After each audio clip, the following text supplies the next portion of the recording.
तो आज के क्लास में हम पढ़ने जा रहे हैं शैल अर्थात रॉक या चट्टान। पहले हम जानेंगे कि प्राकृतिक अवस्था में पाए जाने वाले वे ठोस पदार्थ जिनसे पृथ्वी बनी है उसे चट्टान कहते हैं। तो चट्टान किसे कहेंगे बच्चे?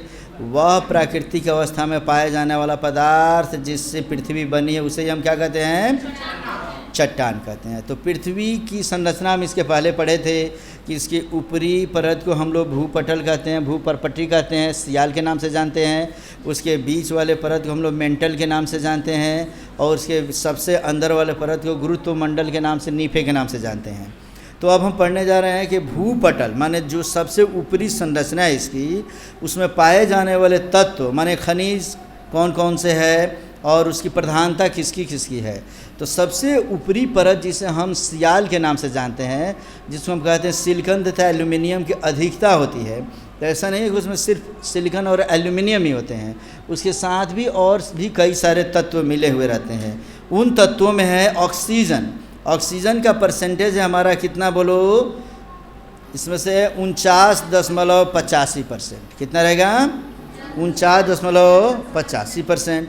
उसके बाद सिलिकॉन होता है 26%, एल्यूमिनियम 7.25%, उसके बाद लोहा 4.15%, कैल्शियम 3.18%, सोडियम 2.35%, पोटेशियम 2.35% और मैग्नीशियम 2.11%। अर्थात पृथ्वी की ऊपरी परत में समझो कि हमारा ऑक्सीजन, सिलिकॉन, एल्यूमिनियम, लोहा, कैल्शियम, सोडियम, पोटेशियम, मैग्नीशियम इत्यादि खनिज ऊपरी परत पर ही हमारे पाए जाते हैं। चूँकि इसमें सबसे अधिक सिलिकॉन तथा एल्यूमिनियम की अधिकता होती है, इसीलिए सिलिकॉन का SI और एल्यूमिनियम का Al मिलकर कहलाता है सियाल। इसलिए ऊपरी परत को हम क्या बोलते हैं? सियाल। सियार नहीं बोलेंगे, सियाल बोलेंगे। क्लियर है बच्चे?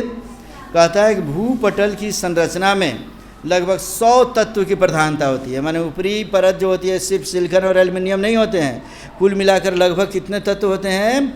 100 तत्व की प्रधानता होती है और इसके साथ साथ और भी छोटे बड़े पदार्थ उसमें पाए जाते हैं।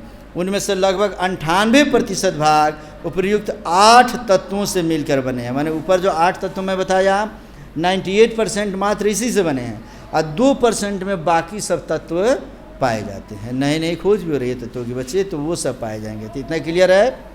नेक्स्ट में हम पढ़ रहे हैं कि भूपटल की संरचना में जो ऊपरी परत है उसको जो प्राकृतिक पदार्थ जो होता है उसे चट्टान जो कहते हैं।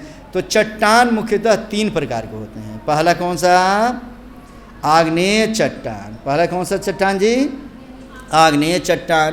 दूसरा परतदार चट्टान और परतदार को हम अवसादी चट्टान भी कहते हैं, सेडिमेंट्री के नाम से उसे जानते हैं हम लोग।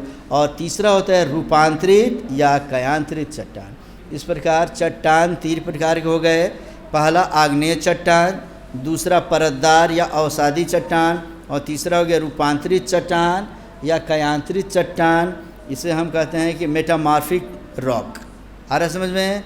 तो हम पहला चट्टान हम पढ़ेंगे आग्नेय चट्टान और उसके बाद हम पढ़ेंगे इसमें से परतदार चट्टान, फिर रूपांतरित चट्टान। तो आग्नेय चट्टान किसे कहेंगे, आग्नेय चट्टान का प्रमुख उदाहरण क्या है, इसका गुण क्या है, ये समस्त अगले वीडियो में हम पढ़ने जा रहे हैं।